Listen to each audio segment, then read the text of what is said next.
Yeah. It's my favorite part of every week, just that moment, because it just makes me I don't know, it should make us all feel also important because the music just makes us sound so pro.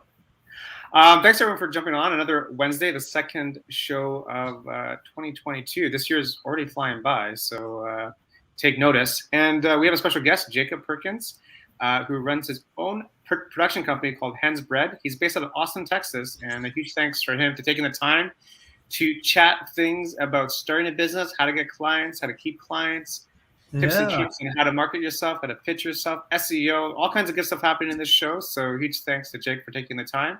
Yeah. And thanks everyone for jumping on. If you're watching from Jacob's side of the world, us three here, Bryan, Evans, and myself, we're based in the Toronto area, and we all have YouTube channels, and we do different things on our channels. So I'll give it to Mr. McGowan for a little intro. My name is Bryan McGowan, Brampton, Ontario-based photographer, videographer, and ghost hunter. And if you haven't seen it yet, Paul and I did a video. He did one. I did one. We went and explored the Oakville Museum. We got some cool stuff, so check out our videos. It's my favorite video of the year so far. Over to this way, to Mr. Evans.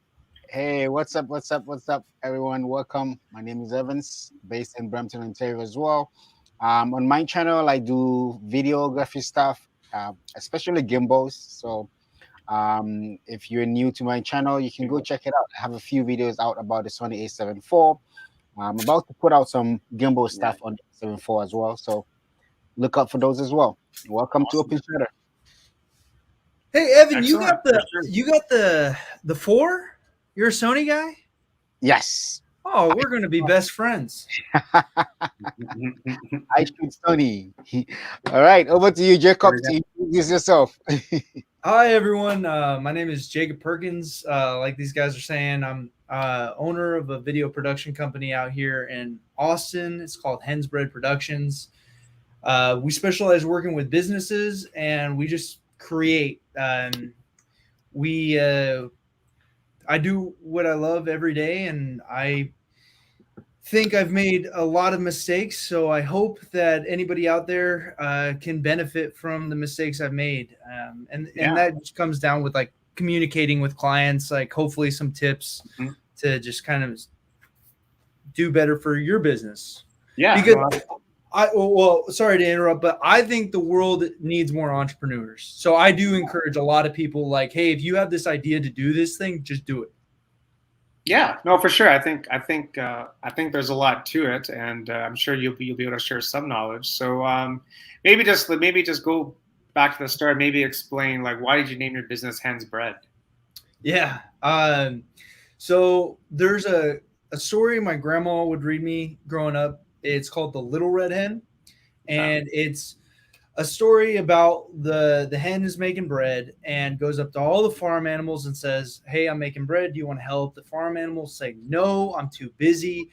The hen makes the bread. It smells so good. All the animals come over and they're like, hey, can I have some of the bread? And the hen says no, because you didn't help. You didn't help. I would tell that story before I started my business to the talent when I was filming, and they just understood the more you put in, the more you get out. And I was sitting with my buddy and I was like, man, I had this idea of like Hen's Bread, and he has a business, and he just was like, dude, I wish I had a business named Hen's Bread. It just sounds unique, I guess. And but it means a lot to me. My grandma's still alive, but you know, I always want to think of something that like has a lot of meaning to me, because then you know you work harder at it. Yeah, 100%. So the more you put in, the more you get out of it. That's interesting. That's good. That's a good approach. And I guess that's what you also tell your clients too, right? 100%. Yeah, I'll tell clients. Like obviously, I do the best job I can, but like, let's say you're booking a client and they have a script that they send you, and you're like, you know, like that. Are you open to suggestions? And if they are, I mean, that they're trying to make their job better, or their video better, and overall, it just makes my job easier for when I edit it. So yeah, like clients get it. Some are just like, I don't care, you know, like if they're marketing agencies and they're just like, give me the stuff and we'll do it. But then like, but when you talk to like, I've found like your community, they tend to care. Right, 100%. It all goes back to the community, right? Because especially if you're a small business, like that's where you're gonna thrive. Is just like speaking to your community. You could be a coffee shop, you could be like a clothing shop, and if you're speaking to that community, that's where you're gonna get your clients, right? I mean, that makes sense to me. Yeah, yeah, and like talking about community. So like, my big thing is for Hens to create a YouTube channel. There are YouTubers out there that are able to make that international bound, but really Hens, I want it to really be like start inward and grow outward. Right, And right. that's I may other people might be more comfortable like trying to jump there, but like I just feel like I'd rather take the longer way. That's just Sure. feel more comfortable doing that. Yeah, no, for sure. I mean, we have people in the chat. You know, they're into photography, they're into video stuff, and some people may not have gone to school for that. So, I mean, what's I guess first of all, was there like a moment that made you want to start the business? Was it the hen's bread piece, or was it something else that made you actually want to do it? Because I think there's a big difference between thinking about starting a business and actually like doing it. You know what I mean? Like you actually do it. I think there's a huge gap there. So what is there some advice for people that can help them make the transition from thinking to doing? I remember, like, I know the moments for me, and like I know where it was like, because you as an entrepreneur spirit, you always kind of like think about it. You're like, man, I just really want to do this thing. Wouldn't it be nice? Like, wouldn't it be nice if I can do this or do that? Or but like, oh my gosh, wouldn't it be nice? I mean, yeah, it'd be nice, but I think there has to be some sort of like drive internally to actually make you want to do it. And is it more about the money, or is it more about like the passion or the skill set that you're going to learn? Like I'll take me for an example, right? Like I didn't go to school for video. I didn't go to school for photography, right? I just pick up a camera and do stuff, and the way it turns out is the way it turns out, right? But like over the past year, I've done a bunch of like small business interviews in the town where I live, and they're okay, they're cool, but it's like I want to like do more. But now I want to charge money because now I realize how much work goes into it, right? Yeah. So that's where you kind of start thinking about, okay, so now there's value. Like I'm adding value to people's businesses. Yeah. How can I add value for me, and not just besides like what I'm doing? Like, you know what I mean? Like you kind of see like what's involved once I started doing projects. I was just so like, isn't it funny when you start, like, let's say you start a Twitter and you get one person to follow you. You're like, that's all I need. I just need that one follower. Yeah. Right. Yeah. But then now you got 10 and you're like, well, let me try and get 2 more. And I think that's the thing that you need to always remember is like, whenever you start something, remember how, even if you're into it for the financial purposes, remember that feeling of like how you just wanted one person to go to your website. Yeah. And not be so wrapped up in like, why did I only get this many? That's the biggest balance. Right. Don't focus on the numbers so much. Like people made a big deal about YouTube's dislike button, and I was like, are people really that enamored with this thing? Some people are going crazy over it. I mean, like, I guess feedback is always important, but like to look at, I don't know. I don't revolve my world around YouTube, so like any YouTube update doesn't really frustrate me. But like I do participate in watching it, and I was just kind of like, wow, this is where we are. Yeah, they're just trying to discourage people from disliking to like stop like the bullying on YouTube, Yeah, but like the mental the mental like stress that people put on themselves, it's what they put on themselves. It's a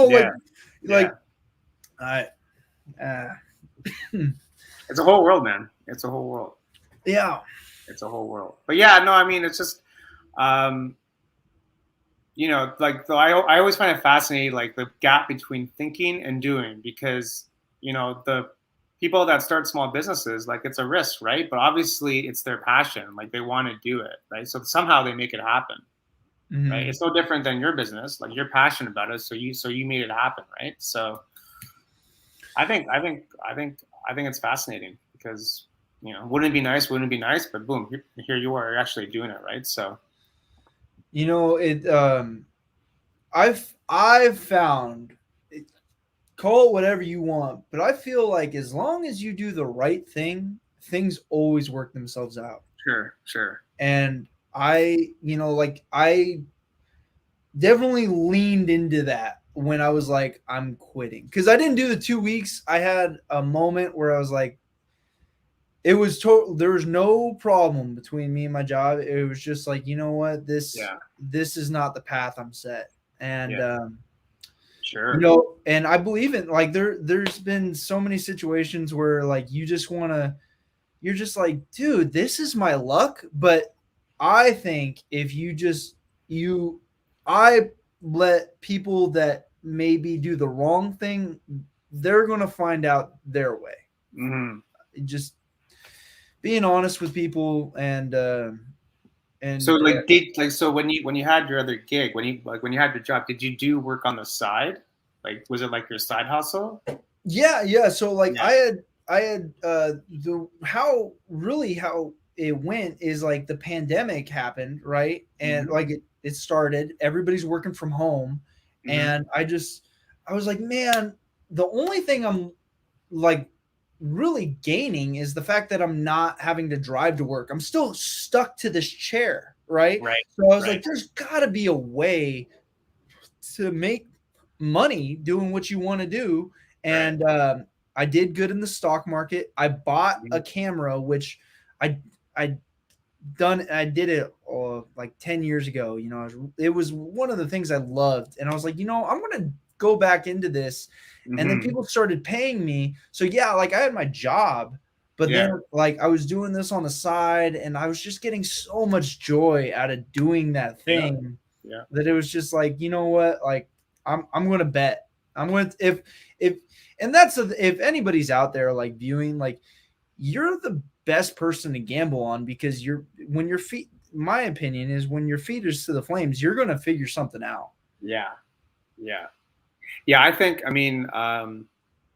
you always work harder when you like what you're doing, right? Like it's a natural thing, right? Like you will work weekends, you will work nights, you will work holidays, because A, if you like what you do, and B, it's your business. So that's what I've learned over the past couple of years doing like my own stuff. It's like, well, I kind of like doing this more than my other gig, right? So when you feel that way, when you feel like your heart's pulling towards your side hustle, then it's up to you to make your side hustle, as permanent as possible, right? I mean, I think, I think like, to me, like there's never a perfect time to like start a business or take a risk. Like you just have to like do it responsibly and do it the best you can and see what happens. But in the end, it's really up to you.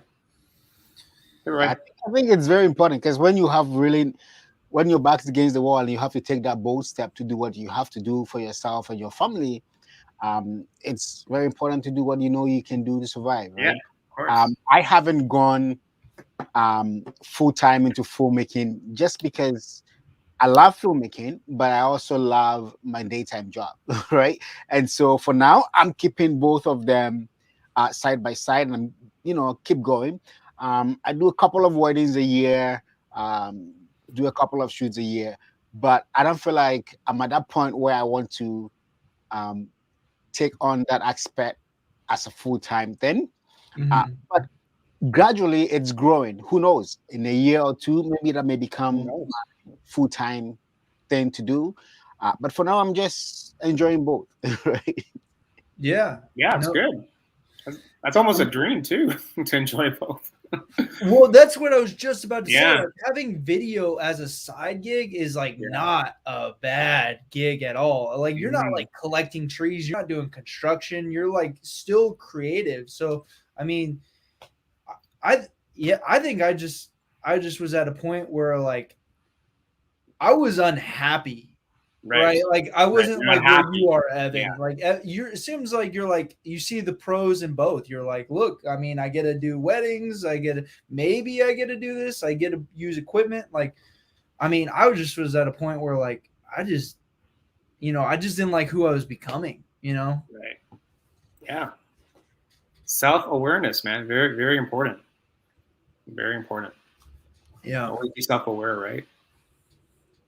Yeah. So like, I mean, now that you had decided to move, like, how did you like? What was your approach in getting clients? Like, did you use social media? Did you already have clients when you were doing the side hustle? Like, how did you approach people? Shoot. How did you approach How do you get clients? Yeah, how do you like what's do you just direct message off Instagram, say, hey, my name's Jacob, I run this, would you be interested in these? Like what's the pitch? Like are there any buzzwords that you use that kind of gets clients' attention? Man, so that is like an ever growing like skill, right? There's no like one answer, but how it started is like I went on Instagram and I was like, hey, like your video is trash. And like they were like, do you do video? And I was like, yeah. And it was that was the approach. You just cold messaging businesses and just saying like, look, I'm really willing to work. I'm really you got to show your value in the beginning, and then once you do that, you have people supporting your business. It's a little bit easier to kind of do the pitch. So if anybody's out there and they got tips, throw them in the comments. But like what I do currently is I always like if I needed a client tomorrow, I'll go get a client, because what it comes down to is just talking with people, and you have to put in that time. If you put in that time, and I'm not talking about like talking to people as in like kissing up and kind of like you really got to like level with people, and that takes, like if you call a business and say, hey, look, I'm willing to work for you, you can't come out and say, oh, by the way, my prices are this. Like you might have to bend if you want that job tomorrow. You might have to be flexible with what they have, and because they're not coming to you. And I think that's important for filmmakers, is like your ego. Yeah, sometimes you got to check the ego. Yeah, 100%. Because no one owes you anything. No one like you're not owed anything just because you call a client. Rondell has a question. Do you pitch to potential clients or rely on contacts, word of mouth, or both?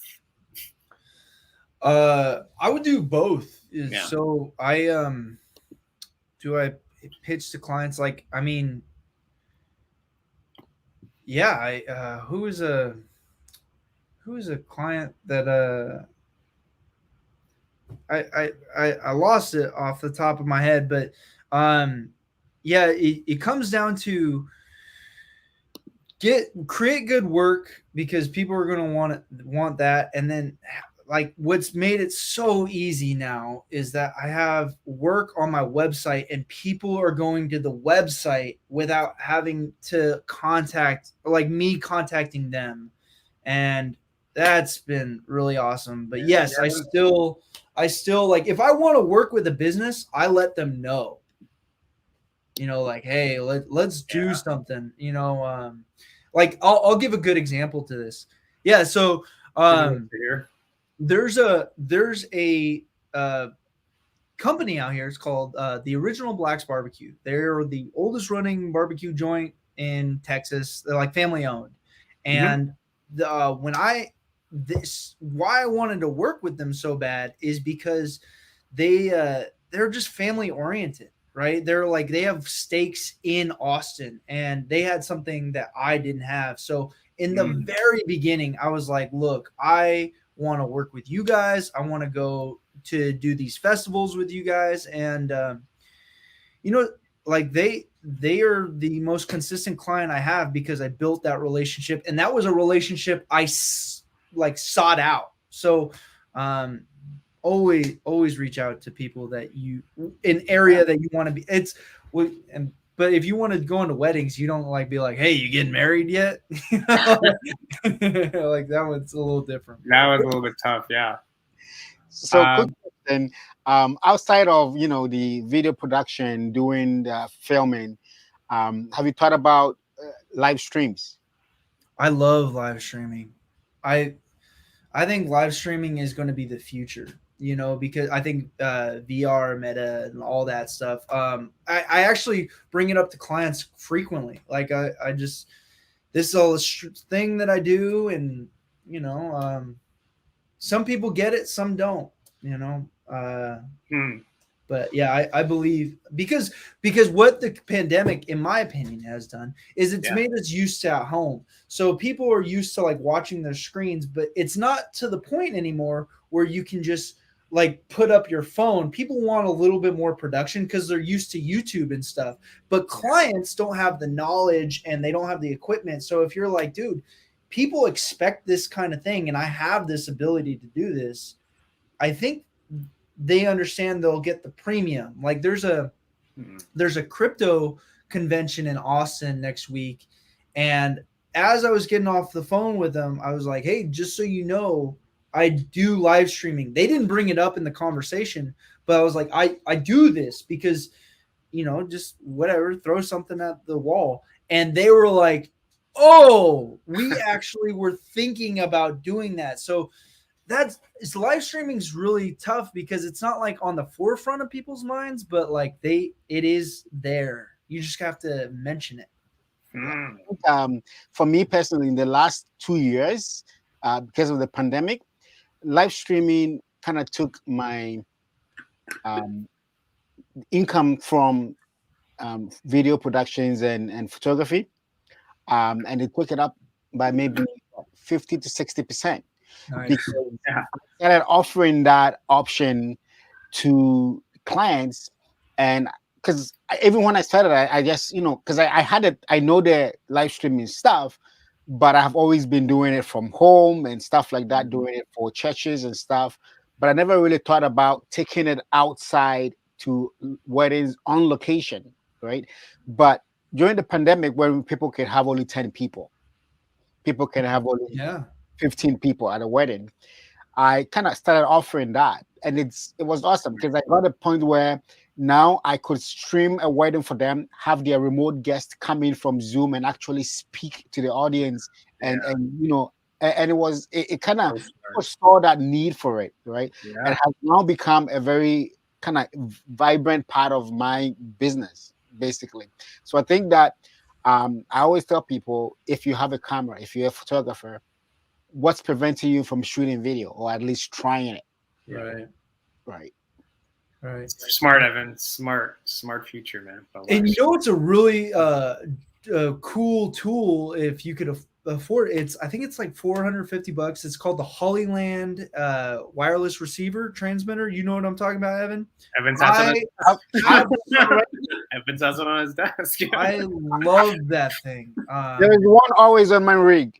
Oh God, yeah, they're just so there's like no, like if somebody's out there and they're like wanting to do live streaming is a thing. You could be mobile, you could be like a news broadcaster, and you watch people just their brains will melt. They'll be like, you're doing that at my wedding? And it's like, yeah, because the camera, you're just putting an attachment on it. Yeah. The one thing that I want to invest in that I haven't yet is probably the YOLO bus, if you call it.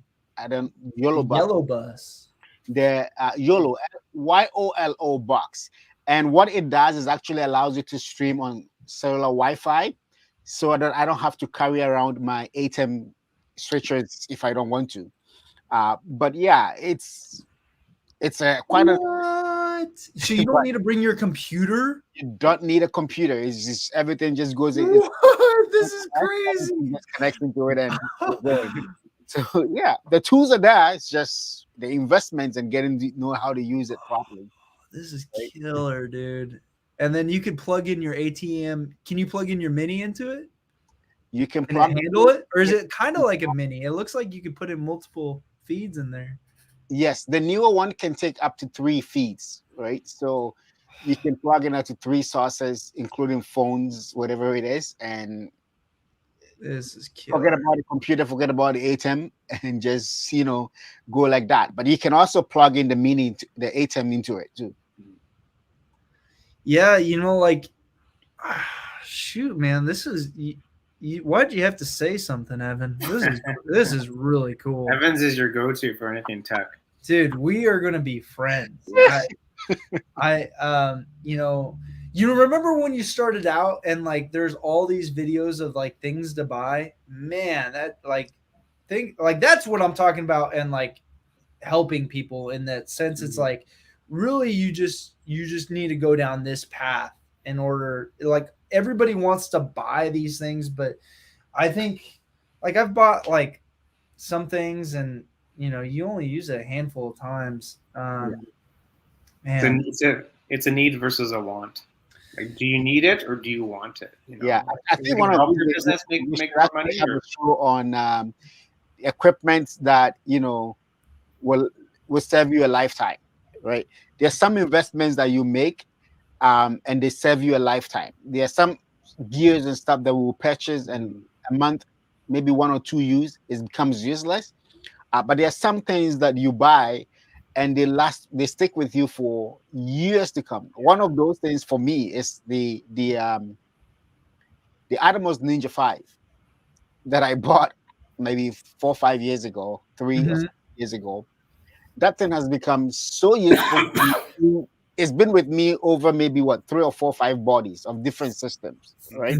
But I still get to use that thing with every new camera that I purchase. Now, these days, when I'm looking investments, I look at stuff like that, things that I know I'm definitely going to be using for a long time, things that I know that I can actually make the money back for it in one way or the other, right? And try to cut down on all the other fluffs and stuff that we are always made to buy because we see the reviews on YouTube and stuff like that. Yeah. Now, no pun intended, I do reviews as well on gear and stuff, but at the end of the day, we just gotta make sure that when you're going out to spend the money, it's going to be worth that investment. Yes. Hey, do you mind if I take this real quick, Evan? So since we're talking about gear, tell me about this A7 IV. So far, it's been really awesome. I put out a couple of videos and I'm still working on that. So that's my new rig I just built with it. Oh, I love it. Sometimes people don't You're get a DSLR shooter fan too, huh? Yes. Dude, he's the best. Yeah, he's the best. At the end of the day, to me, between the A7 III, I have the A7 III and I have the A7 IV. It's if you have any 7 III, there's no need to go out and buy the A7 IV. Right. That's how I felt. For me, I needed it because I've been needing a second body for a long time. I've been shooting on one camera and some other small stuff for a while. I use the Blackmagic too sometimes, but when for example, when I have a wedding and I have to live stream and produce a video after the fact as well, sometimes I can't use the live stream clips for the final wedding video that I produce. Just because sometimes I have the weddings, like as you were talking about the wireless transmitters, I have the wireless transmitters set up on cameras in different streaming to the ATEM for the live stream, but I like the angles with the gimbals and stuff for the final video that I'll produce.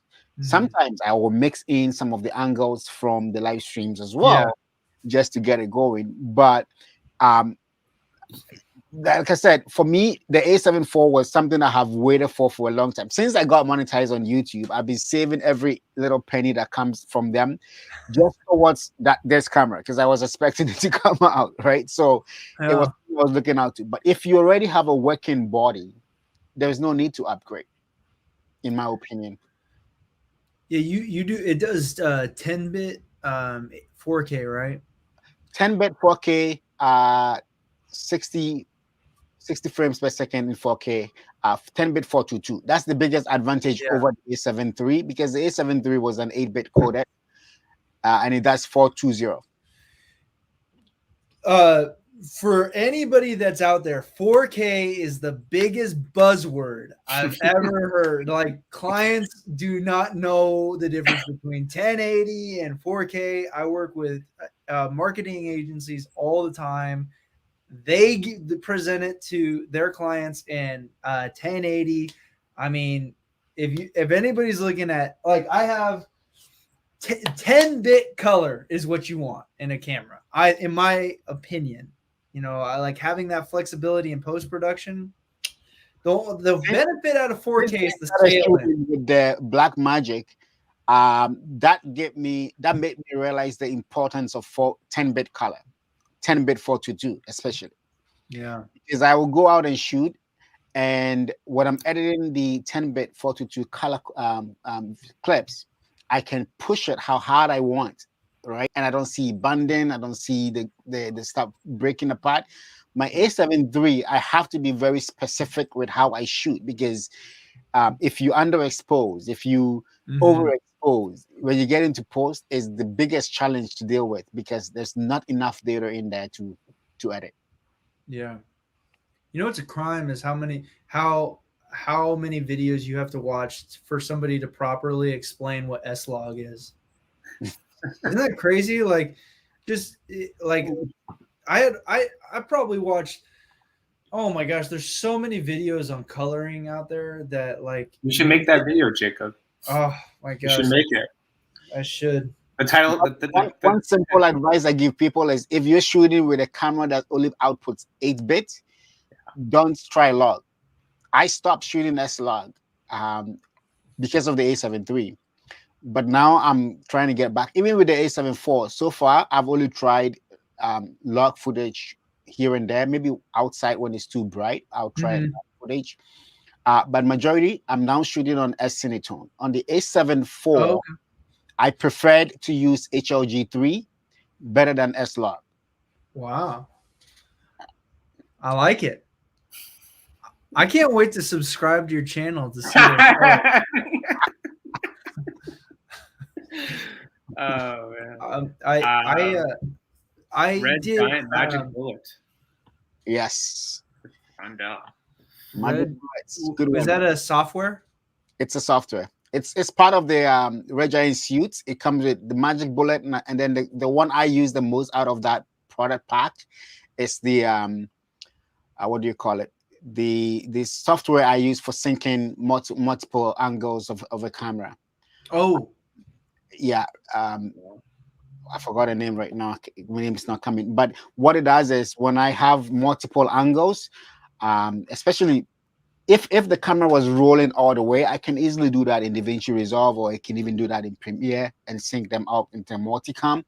But if you have a wedding where you have short clips from here and there, just bring them all in, put them into this Red Giant software, and it will sync them up into a nice sequence. No way. Audio. Yeah, Solid. it's awesome. That's cheating. What's it called? Red Giant Magic. Pure Ice. Yeah. Oh my gosh. Red Giant's Pure Ice. That's awesome.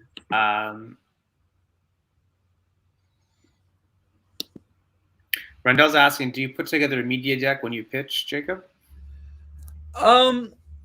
So it depends on who your client is. There's a client that they expect a lot, and I didn't know that, and I didn't send them anything. So it really depends who you're talking to. Right. So if I'm looking at, like, doing, man, if I can make $1,200 in one day, like, if I can consistently get, like, where I do, if 3 productions a month, oh my gosh, that would be so. But doing that, I'm talking to a client that they go based off my work, they go based off who I am, and then they make their decision. But then you'll find product people that are going to be like, they want that in that email without them telling you. So depends on who you're talking to. Yeah, I guess kind of gauge who you're talking to and see what they want. Right? Again, because like you said, they're not asking for 4K. And I learned this lesson today. because I'm learning all the time.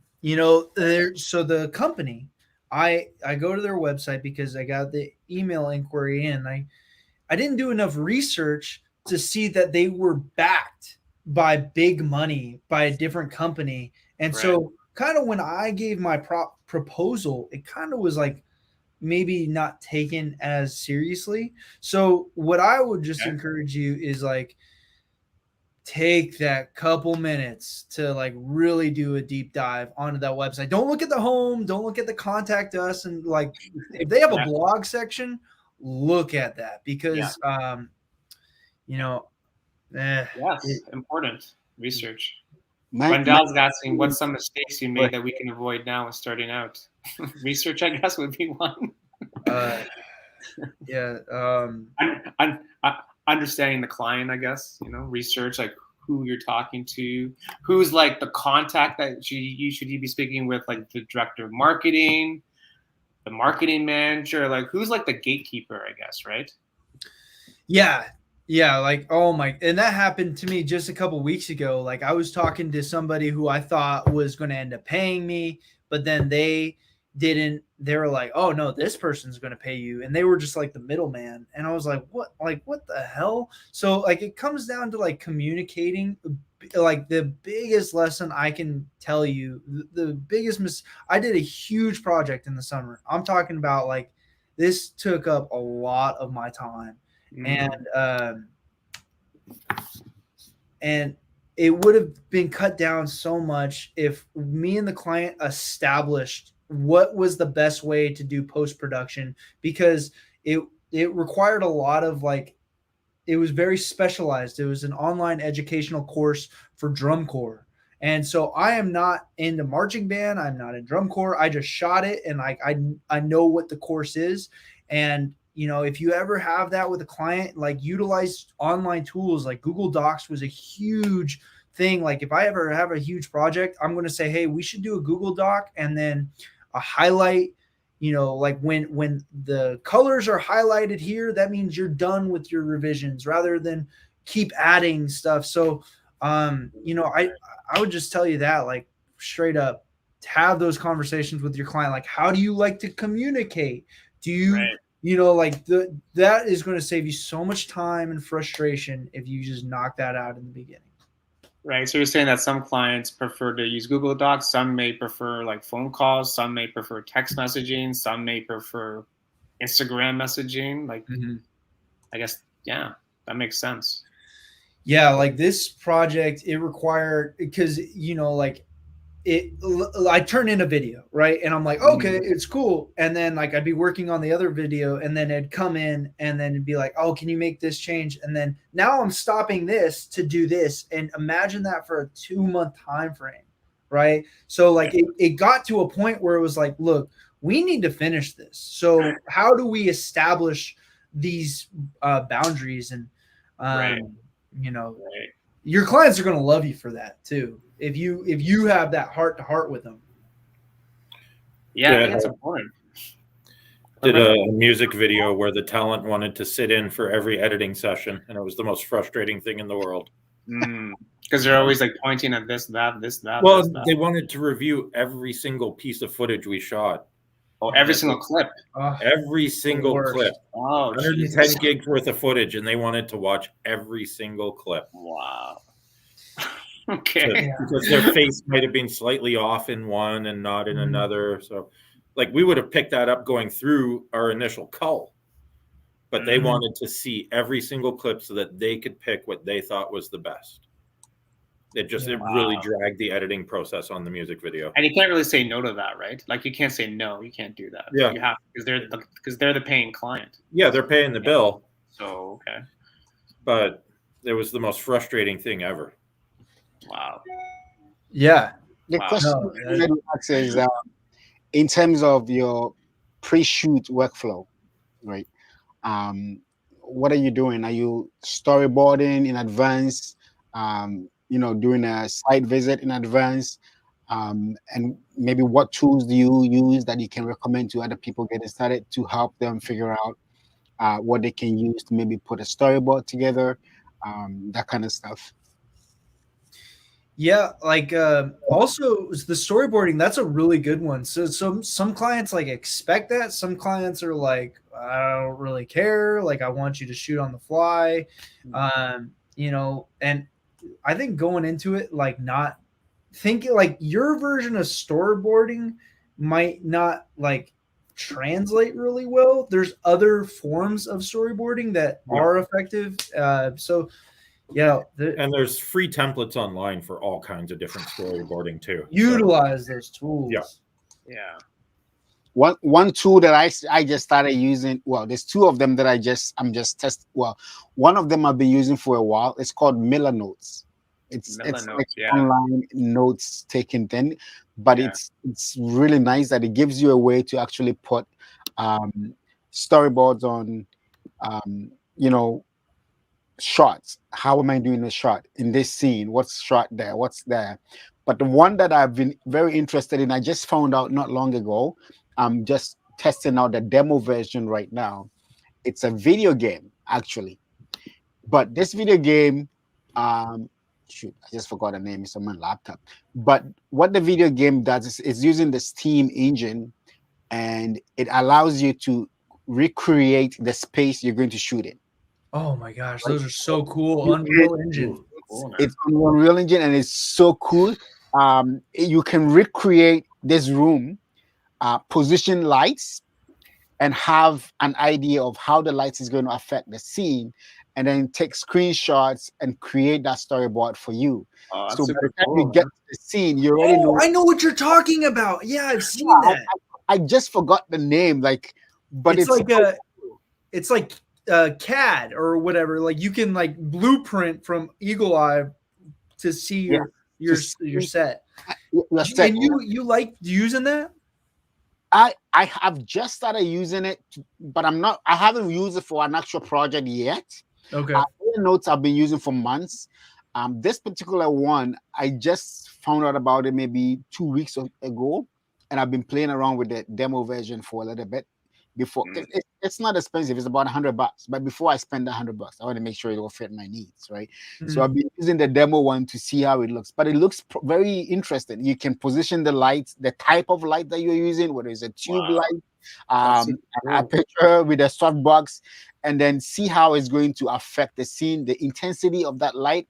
You can change the lens angles, the focal length, and everything, and see how each of those focal lengths be. You can actually take dummy characters and place them in certain positions as well, and map all of that out.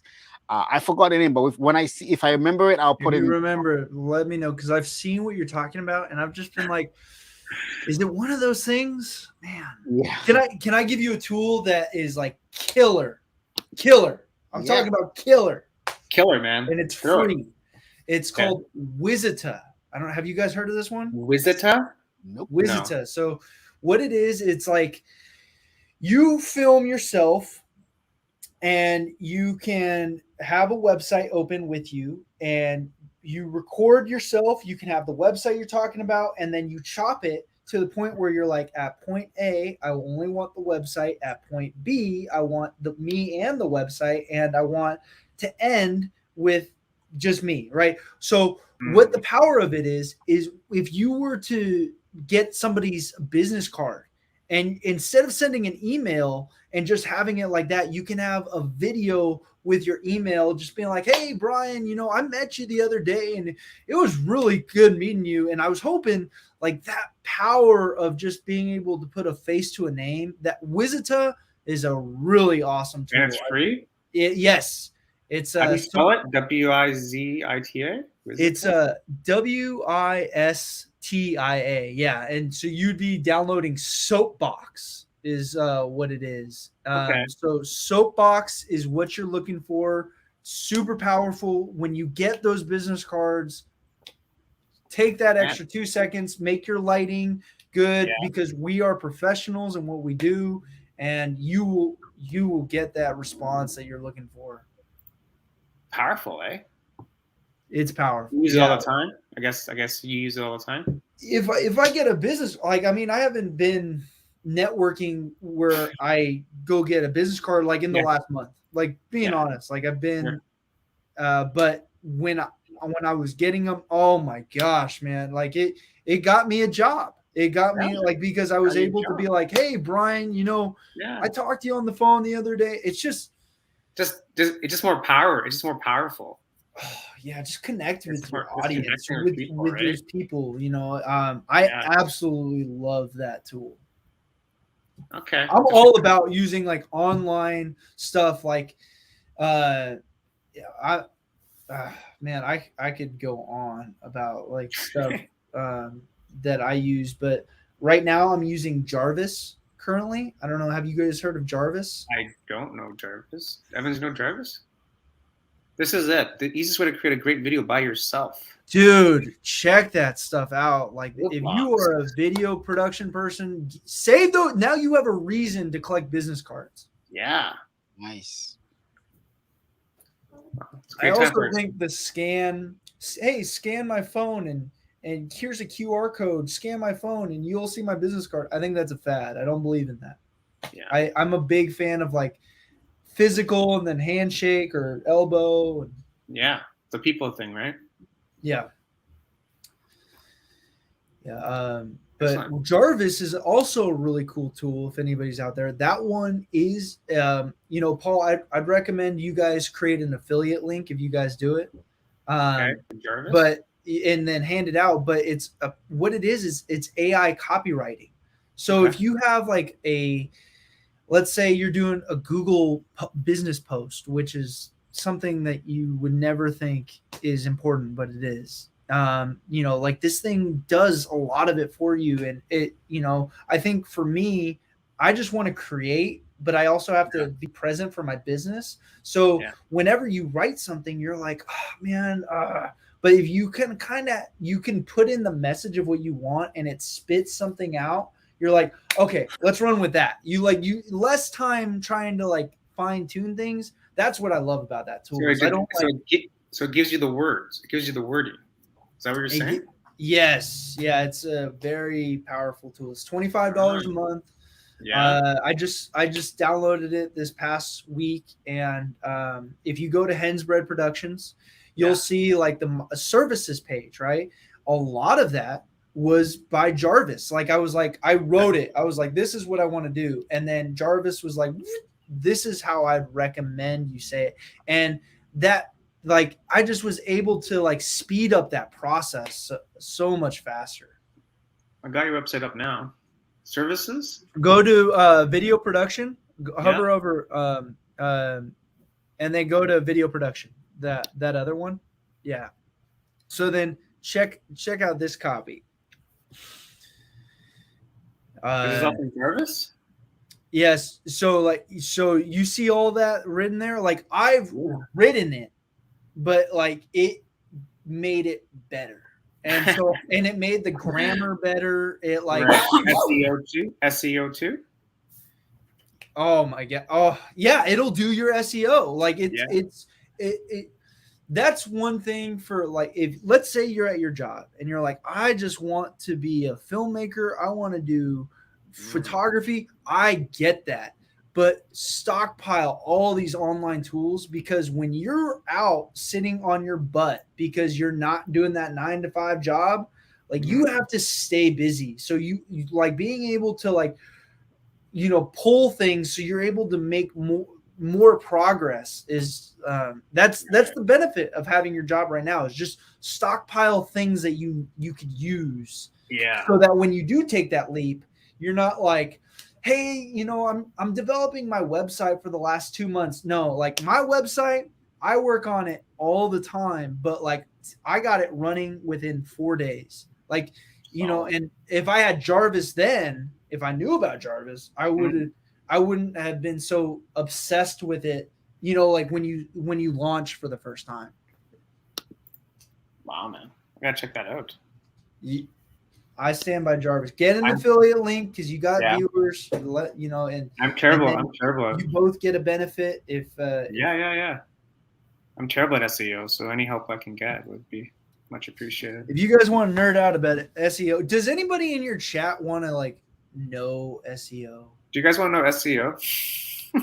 Like give us like a 2-minute like tips and tricks. tips and tricks. Like, So SEO, there's going to be all these things of what it is.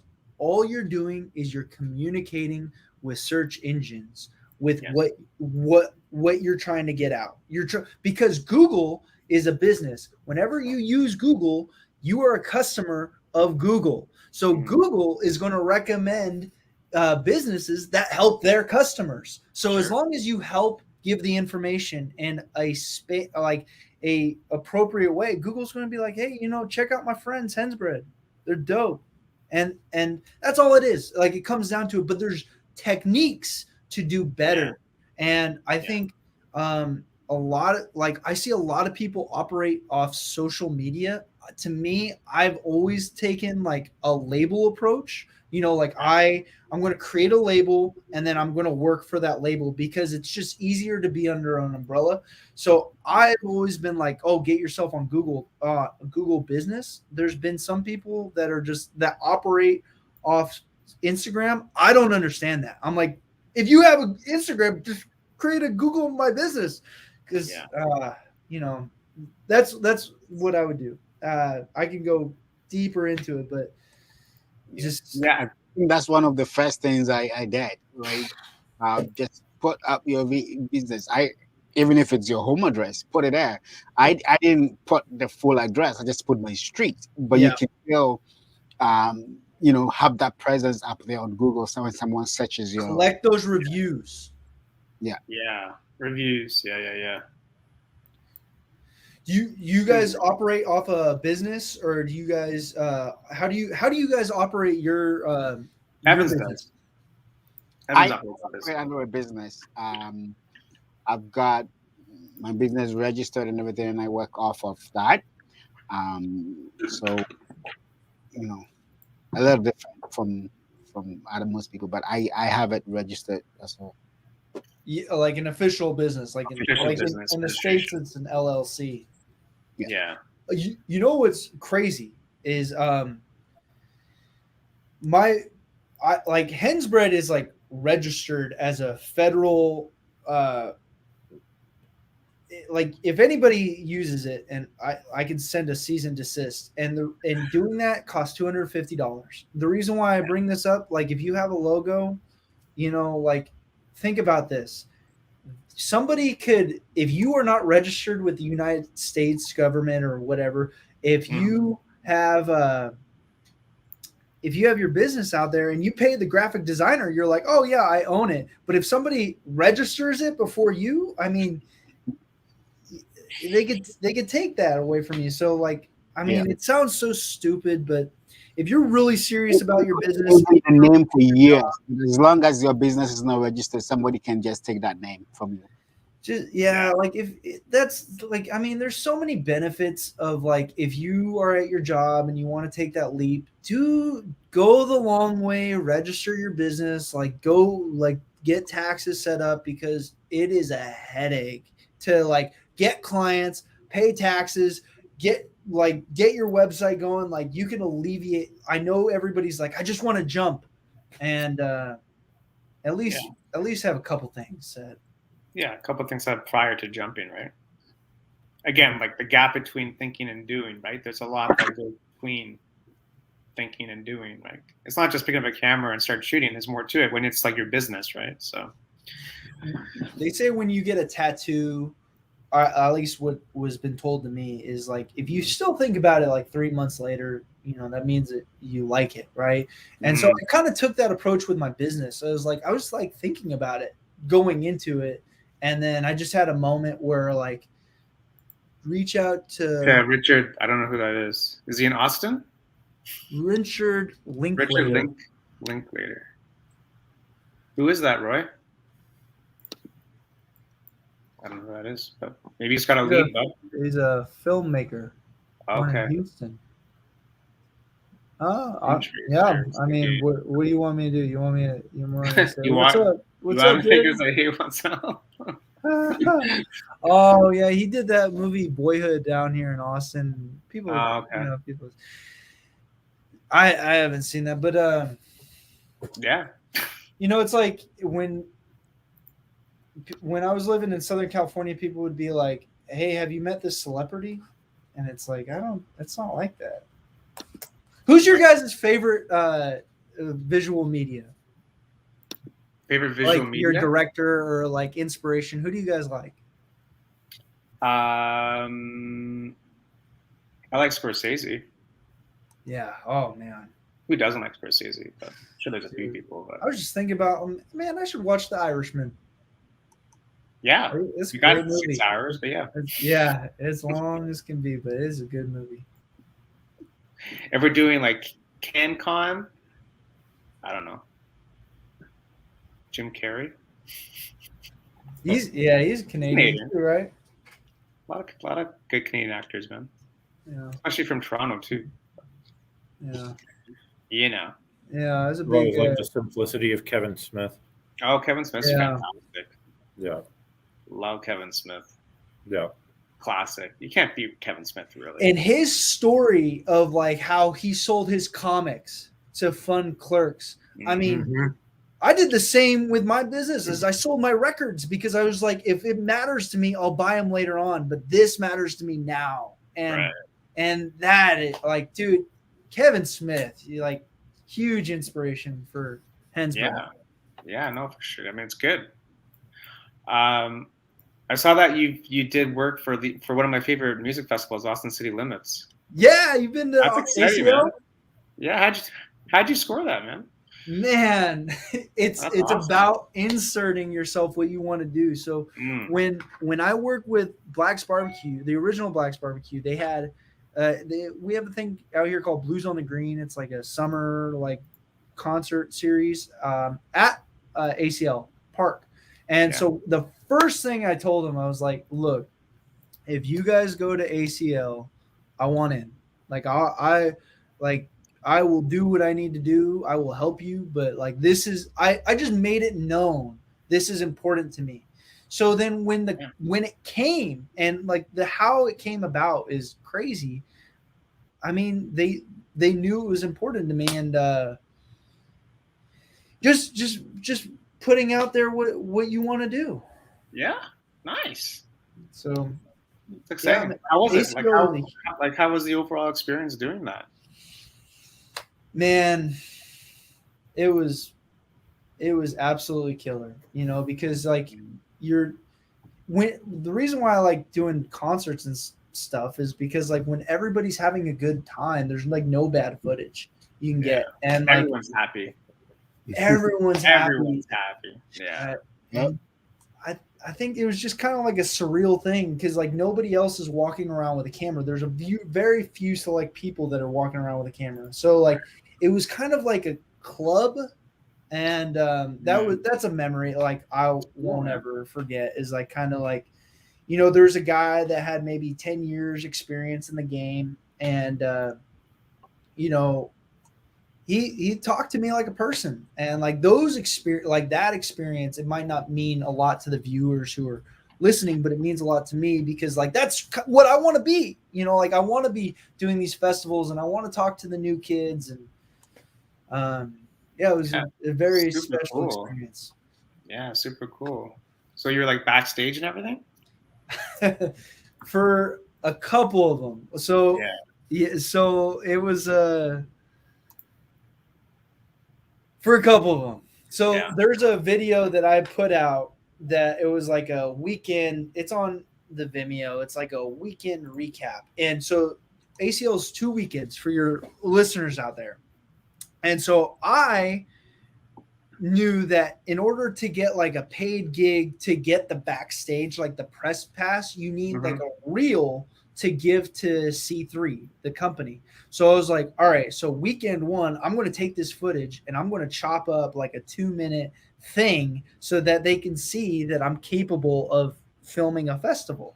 And so I'm supposed to be there with Black's Barbecue. And then in that footage, they see that the camera was backstage, and they're like, so they message Blacks and they're like, hey, like, what's this camera guy doing backstage? So yes, I got backstage, but it wasn't because I was allowed to be there. And sometimes it's just striking while the iron is hot. Yeah. You know? Mhm. Take what you can get at some point. Yes. Yeah. Brian has the saying, it's better to ask for forgiveness than Yeah. Yep. for Forgiveness instead of permission. yeah, because Well, ask for forgiveness, yeah. It's True though. so true. It's true You though. know, Just, just and then take you know, advantage. Like yeah, take advantage when you're there, right? Like, I do the photos for a local jazz festival, and I got the gig one year because their photographer had a heart attack, and I had been talking to the organizer that morning. Just I ran into him in the street, and he saw my camera, and he tracked me down later, and he's like, "Look, our photographer had a heart attack. I need a guy to shoot this jazz festival today. Are you available?" yeah, And I've done it every year since. that's awesome, man. I mean, that sucks I for the I guy get with the full heart attack. access to everything. Yeah, Yeah. yeah, it's timing, like man. unreal. Timing is everything too, Yep. right? But take Take advantage. Like advantage. if you get an opportunity, kill it. Right. Kill it. Right. Yeah. Like I had a buddy that when I first started off, I was like, oh, okay. Like I got the footage for what I needed. And he told me, he goes, no, man, you need to like really sink your teeth in because like these moments, like you're still trying to prove yourself in the beginning. And that goes back to ego. So like, Bryan, you killed it because you were just mind blown, right? Like this is what you wanted to do. But let's say it was like for a telecommunication convention. It might not be the most exciting thing, but kill it. Film the whole time because those connections are going to open so many doors. That's it. Even if you hate it, you build the connections through it. Build the connections, yeah. 100%. Yeah. Love it. Cool, guys. We're up against the hour. Should we call it? Should we keep going? I don't know. What do you guys want to do? Who's this Richard Linklater? I don't know. We should get him on the show though. Yeah, yeah. We should just get him on the show. We should get him on the show. I think it'd be a lot of fun.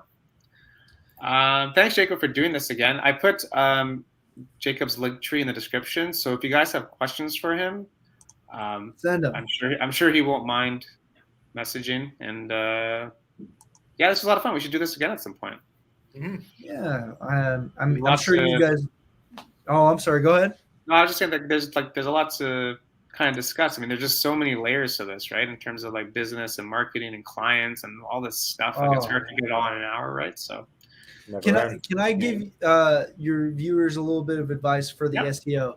Yep. If you are going to like rank somewhere online, it helps to know what you want to do. I know it sounds like, well, if I like position myself to work with businesses, I'm losing this ability to do, I don't know, like weddings. I mean, it's so important to figure out that angle you want to do, because when you create your website and like you do your SEO block, it just you hammer in that, and rather than spending all. So like if you're on the fence, it's just have fun doing all these things and figure out what you like, and you know that's what I would tell you, because I figured out real quick. I was like, I tell clients, I'm like, the one thing I just don't want to do weddings.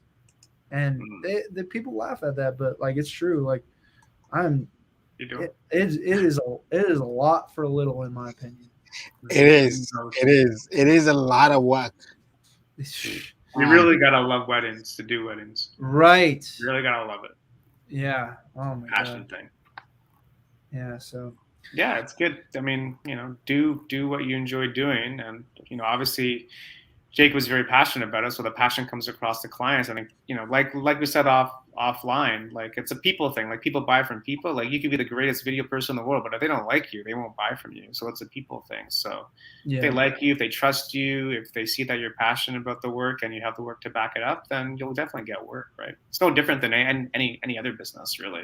Yeah. You know? Yeah. And I saw somebody comment this. They were like, believe in your value. And it was, I couldn't give you the exact quote, but you know, that stands true too. You know, like a lot of the time, like but then you also have to have that work to back up that value. Just what you're saying, Sure. Paul, and it's such a balance. You know, if you can join, like, talk to people that do this thing, whether it's on Facebook, Twitter, YouTube, try and join a community, because Yeah. you know, like, sometimes you're gonna hit your head against the wall, and you're like, am I doing it right? And as long as you're answering the question, like, do you love what you're doing? I think you're going in the right direction. But yeah, it doesn't happen overnight, right? Like, people need to understand that it takes a while to build up a business and clients and work and reputation. And but we live in a world where everything has to be like right away, right? So I think people get right. That's the downfall of social media, is that people just see the wins all the time on social, like win, win, win, but no one sees the work that goes 10 years behind that win. Yeah. You know what I mean? Yeah. That's what people need to understand. I think that's why most YouTubers quit after 6 months. They don't Yeah, go people viral. don't They understand the work. see no value in it. Yeah. So yeah, long Paul, game, you were just long game. telling me about, like, how much work you put in for your video, like, to release one video a week. Yeah. And it's crazy. Oh, yeah. It's like 6 rolls into one roll. So, but unless you do it yourself, you don't know the work that goes into it. Because like when you have a big production going, you've got a director, you've got a producer. Yeah, you got the audio guy, you got the tech guy, you got the light guy. Yeah. You are everything. You're everything. Yeah. I'm the grip, the tech, the audio. You're all of that. So you've got to have a lot of more experience, with different aspects of things. Yeah. Because you're the audio guy. There's nobody recording. Right. You're the audio guy. You're the audio dude. So you gotta have a little bit of knowledge on lighting, a little bit of knowledge on camera operation, focus, all that stuff to be able to. Big skills. One Big thing- skills you learn by making videos. Well, one thing I've learned being on, like, production shoots is, like, it kind of, like, leaves your mind, but, like, when people hire you as a video production, they hire you because you're the professional. So a lot of the times, like, they'll be like, I don't know, you're the professional, and, like, they'll be like, tell me where to stand. And it kind of is like a jarring feeling, because if you're a videographer, you're shooting the location, right? But if you are directing a scene, I would encourage you to, like, take that deep breath and be like, people are going to ask you questions, and you need to roll with those punches. Yeah. Yes. You've got to be able to direct a little bit, because they're looking up to you, right? Especially when you have a client who is probably doing their first video. There is no, sometimes there's no, even they don't even have a script, right? So you're the one who's going to take control of that scenario and figure out posing and even what to say, and facial expressions, right? That would match what the person is reading. You got to look out for all of those things in certain scenarios. Could be challenging. Well, one thing I told when I hired Clay back in it was like August, I think it was, because he was coming into it. He goes, like, I just want to do this thing, like, I don't have any experience, like, and I made him do sandbags, like, I made him do all these things, and he was enthusiastic about it. And so I think this advice stands true, is video is a creative outlet. There are things to do that are more pleasing, but, like, at the end of the day, it's not like math where you have to do things a certain way. And that comes down to, like, knowing that, like, sometimes, like, you just got to go with what you think is the best, because you are the creator. And once you know that, I feel like it becomes a lot easier when you're like, got the shot, rather than being like, do I have to? It's like, no, if you know you got the shot, move on, because the talent isn't going to want to wait. No, again, you're also the leader, right? So you have to lead. People are looking to you to answer, and you have to answer confidently, or else people won't trust you. Oh, right? It's like, well, I think you should stand there, but I'm not sure. Let me check. Like, what? Who are you? Yeah. Remember Bryan, that photographer that called his buddy about what his shutter speed was supposed to be? Oh God, that was terrible. Wait, what? A photographer was like, what's the shutter speed? Oh, man, The photographer was calling his buddy, asking, what shutter speed should I be using? And his buddy was like, I don't even know what your light looks like. That's awesome. He was shooting a model. Yeah, they were doing a model shoot. They were also cracking bottles on set, which I won't ever do. Yeah. But Yeah.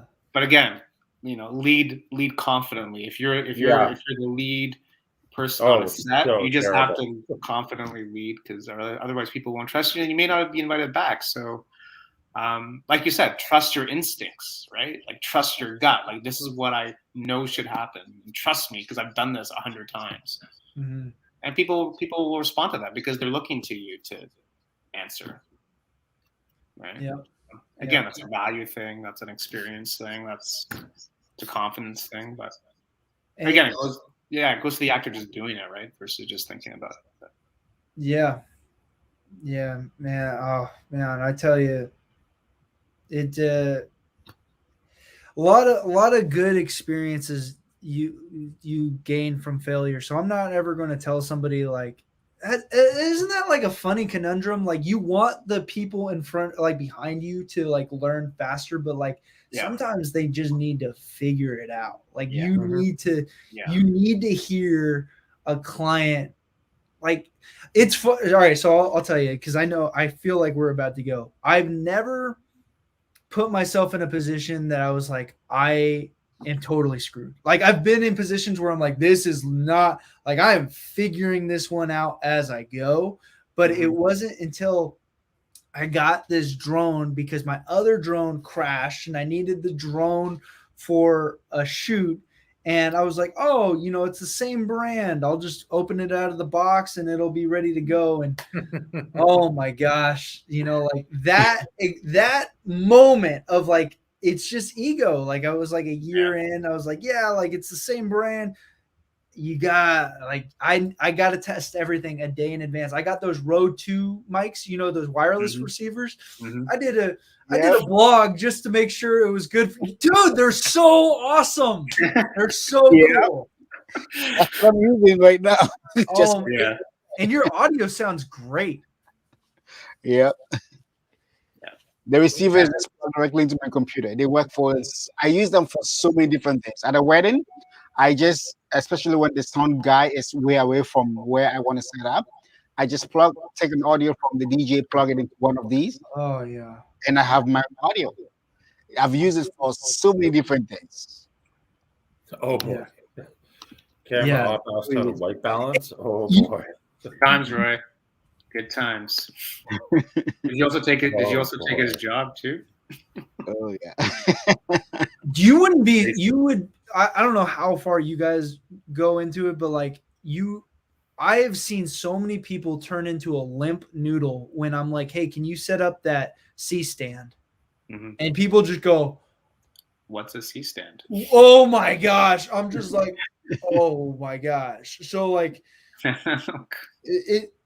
I think for video production, they have all these technical names of what it is. What it comes down to is just touching the equipment to understand. It's not very all over the place, but like, I remember when I saw a C stand, I was like, I'll figure this one out. But man, I've seen so many people like on a shoot. So like I had to, and when you do a video production company, depending on how you have to pay people to learn how to do these things, because they're not going to want to learn how to do it themselves. So it's just like, man, it's tough out there, but it's really hard to find good people too to help out, I guess. You find people that want to do something, but it's the deal with the hen's bread, like when everybody wants the bread after it's made. Right. Kind of like circling back to the start of you get out what you put into it. Yeah. So that's helped. It's a good point. Look at a C stand. Use equipment the day before a shoot. For the love of God, use the equipment a day before the shoot. Yep. Yeah, never make a shoot the first time you've used it, ever. What'd you say? Never make a shoot the first time you've used something, ever. Yeah, no, practice before. Thing you can do. Even if you think you can do it. Yeah. Before. When no one's watching you. There's such a thing as failure out of the box, too. Yeah. Oh, yeah. Yeah. You can open something and it's just not going to work. Or you open it and you realize there's no charge in this thing.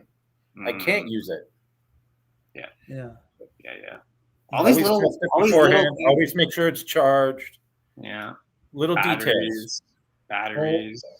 Yeah, making sure you Battery, have your charging bad. station. You know, don't Make sure go you hit out. the record button. You hit the record button. Yeah, these are important things. It's a long story, Jacob. There's a backstory to that one. It's a That's long never story. going away, Evans. That's never going away. Did you not press record? Oh yeah, it Yeah, happened. We were all out doing a vlog of one just day, a vlog, just a fun and vlog. That's recorded 2 minute awesome. intro. Like I was really going at that intro. Oh, then you when I- killed the intro. Oh, wait, I did not Killed hit it. the record button. Can we run it? Can we Yeah. do it again? That's Yeah, that's Maybe. awesome. Oh, it's It happens to fantastic. everyone. That happens to everyone. The funny yeah. thing was that whilst I was doing that, I think Brian or Paul was also videoing me, so Yeah, you were. I got the whole thing. Yeah. they had evidence of me not hitting the record button. Oh my I god, got the blackmail footage. that's The awesome. blackmail footage. Thanks very much, Jacob, for doing this. We should have you on again at some point. Yeah, for sure. It was a lot of fun. I'm happy to be here. Thanks, guys. You guys Yes. have been great hosts. Had a great experience being on the show. Awesome. Thanks. Bryan, final thoughts? Simple. Just keep learning. Just keep shooting. Do stuff. Have fun doing it. That's it. Love it. Evans? Yeah, one I would say, like I always say to people on the show, don't be afraid to try video. I know a lot of us in the charts are all photographers, but don't be afraid to try video. You have cameras that shoot video. Why not? Just play around with it and try something. You know, Yeah. who knows what you can come up with. Yes. Cell phones, they work great for videos as well. Exactly. Try video. You don't need special equipment these days. You get a phone that can shoot a 30-second thing, you know, play around with it.